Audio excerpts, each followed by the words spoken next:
Greetings, welcome back to my channel. I'm StasiaBliss, where we talk about Kundalini awakenings and all things life force. I'm just going to leave it at life force today. It's the Scorpio full moon. It's definitely shadow work emphasis time. So if you don't know what that is, we're going to just do a little bit of it today because it's perfect Kundalini awakening work to do. So part of an awakening is doing your shadow work. So Scorpio is themed around such. Scorpio's ruling planet Pluto, which has been squaring the sun and the moon, is the perfect energy, is the ruling planet, right, for Scorpio that takes us into the underworld. Remember, Pluto is Hades. And in the story, which I'm going to bring up from one of my favorite books, Carolyn Elliott, who now goes by Carolyn Lovewell because she does, Existential Kink, is an awesome shadow work book. She brings in a lot of cool stories in here, and one of them is the story of Persephone and Hades. And if you don't know that story, I'll just summarize in brief because I can't find where it is in here, but she's talking about, remember, if you don't know the story, Demeter is queen of the world, right? Queen of the seasons, and she, causes everything to bloom and all this. And her daughter is Persephone, who she loves very much. And Hades is the king of the underworld. Well, he comes and steals Persephone away. And of course, Demeter is like heartbroken and she's so sad, and all the leaves die and winter comes and all of this. And then she goes to Zeus and she's like, hey, you have to demand that Persephone's returned. And so they go down there, and of course Zeus, being the understanding man he is, he's sort of siding with Hades as well, like, good job snagging a nice lady or whatever. But then they find out Persephone has eaten pomegranate seeds, which belong to the world of the dead, and so she can't come back forever. They have to make a deal, and she can only come back 6 months out of the year. So 6 months out of the year she's queen of the underworld, and 6 months out of the year she's the daughter of queen of the overworld, which means she's also the heir to the queen of the overworld, right? So in reality, in some deeper place in Persephone, she knew in order to queen herself entirely, she had to be queen of both worlds. So this is where she takes it on a little, kink, a little bit of a twist in the story. Part of the story we haven't maybe thought of was Persephone so upset about being stolen away, abducted to the underworld. And in the feminine, I joke with this about this with other men or other women, that women secretly have this kink about, being stolen away, kind of thing. Not in an like abusive way, but there is something sort of, romantic or primal about that. Just a little side note. But so in this way, the shadow work on this is that Persephone, and all of us are Persephone, like all of us get stolen away to the underworld, so to speak, and we go through our dark night of the soul. But if we come clean with ourselves, and what she's saying in this book, and I highly recommend doing this work, is on some level we had a kink for that. We actually desired that process to happen because as an oversoul, as a greater being in our whole journey, we knew that we needed to experience all these things in order to really be in our wholeness, to be able to be completely aware.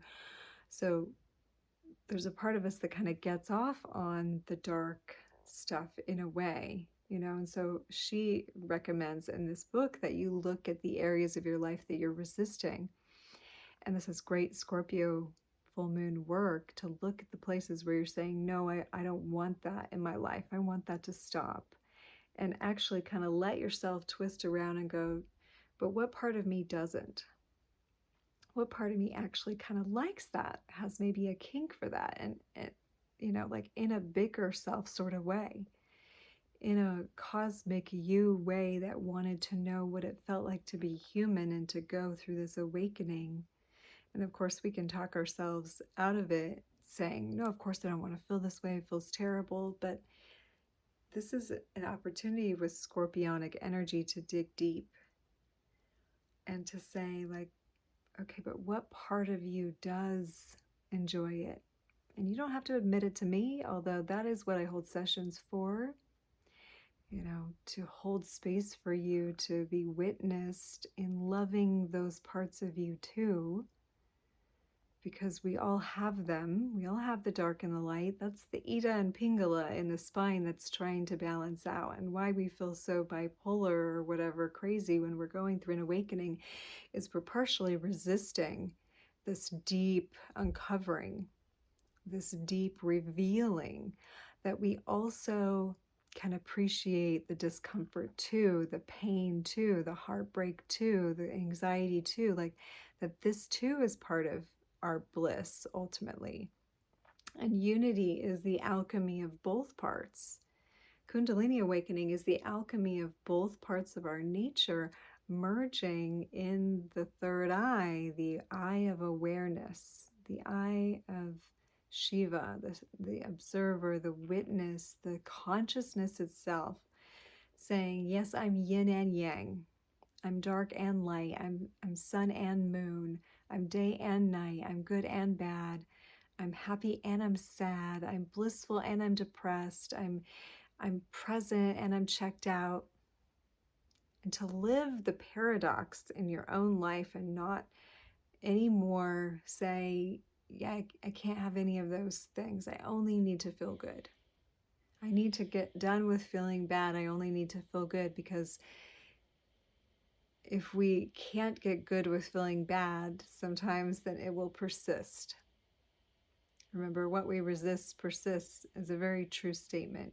So today, on this day, or whenever you're watching this, the synchronicity is such that the shadow work is an important element of the Kundalini awakening in your transformation journey, is to take the time to sit in the dark night of the soul, to sit in the abyss, to sit in the underworld, so to speak, and be with that energy too, and find which part of me actually kind of finds pleasure in this. And I'm not saying that that's your full identity. I'm not saying you have to be like, yeah, I'm a masochist now or whatever. No, like, but there is a slice of that in everyone. And to deny that to be true is to deny our very humanness, which is all of the things, all of the parts. So that's the work for today. That's the message for today with your awakening, is to sit in those things that you resist and not only find how you can accept them, but how you can kind of get off on them. You can love them so much that you can feel how they feel good to you too. And if that's hard, then that's what this moon is helping us do. So find a place where you feel comfortable with that. And if you don't have one, like, reach out to me. That's the kind of space that I can create for you. Is, yeah, it's okay to feel all the feels. Like, I've gone there, I've done that, I've been there. I'm like, love all those parts of me, all those kinky, weird, distorted parts of myself, is what makes the awakening so sweet, is to not deny the self. Now, of course, you find then the places where they fit. And, part of the journey is we go through little distortions, and then we act out things that maybe aren't meant to be that big. But this is the part of the journey where we're learning, and why yoga says moderation in all things, the union of opposites, the middle point of balance is the straight, narrow spine, is that Sushumna channel, which is right in the middle, that accepts right and left side. In fact, must accept Ida and Pingala in order to become the awakened Sushumna. Must accept positive and negative polarity inside in equal measure. So we have a really easy time accepting the good in us, and the happy times, and the easy stuff, and the love, and the romance, and the joy, and the body feels good, and the energy. We have a really easy time accepting that. Here's a little game I'll give you that I used to play when I couldn't quite get this before. And that's when feeling bad or feeling pain or feeling resistance or feeling anxiety or feeling low energy, two things. One is to say the mantra, this too is bliss. This too is bliss. It's all bliss. And see if you can really believe that and say it while you're in it. Own that part of your life. This too is bliss. I have a video somewhere where I'm completely bawling my eyes out legitimately in like a really bad situation. And I'm saying that mantra. I'll have to see if I can find it in some of my old videos. It's probably an old Facebook video. And I remember saying it, this too is bliss. And at first feeling like super resistant inside, but knowing the truth of that statement. This is what my first book, The Chocolate Fast, Embracing Your Bliss One Truffle at a Time, which you can find on Amazon, is all about. Is not the little b bliss, not the like today is great bliss, but the bigger bliss, the bliss with a capital B. That is your true nature, your Anandamaya Kosha, the biggest part of you. And of course, that's an illusion too, because we're all of it, even beyond. But in a place maybe we haven't reached to in a long time, our bliss body. It contains all the other bodies with all the other parts. And then the second little practice with that is when you're feeling sad, call it happy.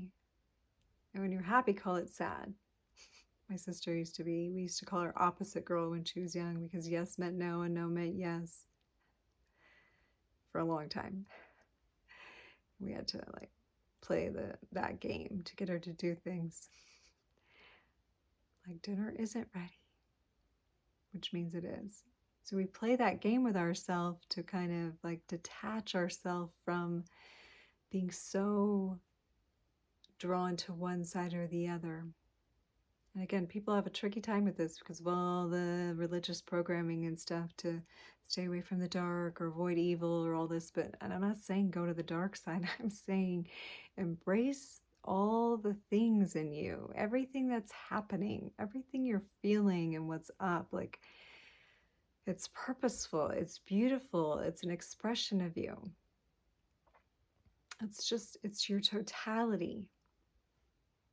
This too is bliss. And find where and why that is good too, to feel that sensation. That's your higher self getting to know humanness. Getting to know humanness, like we can't know it without knowing both sides. We can't have compassion for others unless we know both sides. And unless we really sink in and say, yeah, I know. I did. I kind of got off on that feeling for a while, being disempowered.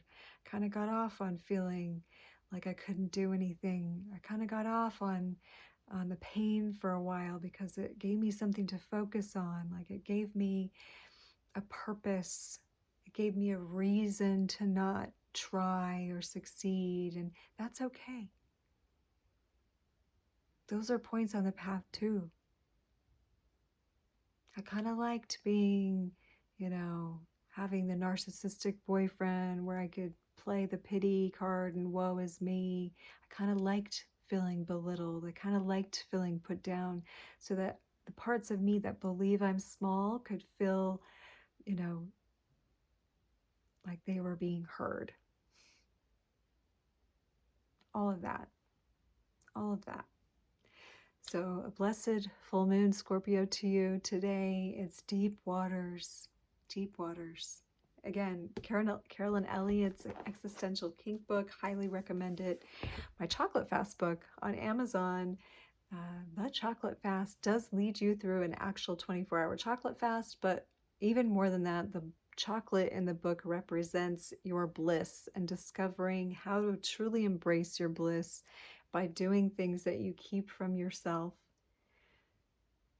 like eating chocolate for a whole day or whatever it is. I had one guy use the same formula because he didn't want to watch porn anymore. And I gave him the same formula for the chocolate fast, and he was able to overcome that addiction through this process. So really cool book. So maybe check it out on Amazon. And otherwise, if you like this video, like it, subscribe, share it, come back again tomorrow. I'm here 6 days a week, holding space with you for this Kundalini awakening, which the whole planet is in right now. So I hope this can help support you in that process.